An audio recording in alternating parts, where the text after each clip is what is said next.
سلام دوستای خوبم.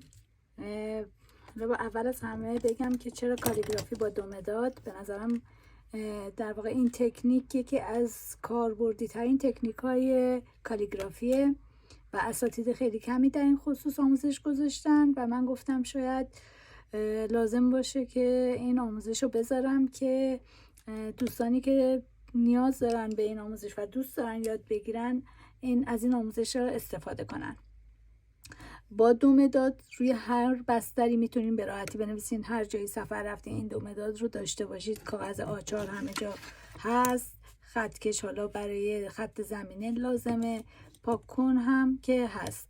یعنی با این 2 مداد هم روی کاغذ، هم روی مقوا، هم روی بوم و هم روی تیشرت، روی پارچه به راحتی میتونید کالیگرافی رو انجام بدید. و برای روی بوم با پرگار به راحتی میتونین خطوطی که بزرگ هستن رو بکشید.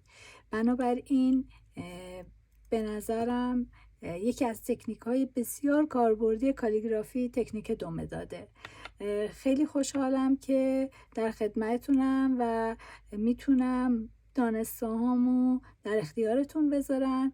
اولا اینکه ازش لذت ببرین وقتی که یاد میگیرین و دوم اینکه بتونین باهاش پول بسازید و درآمد برای خودتون کسب کنید. امیدوارم که همیشه موفق و شاد باشید عزیزای دل.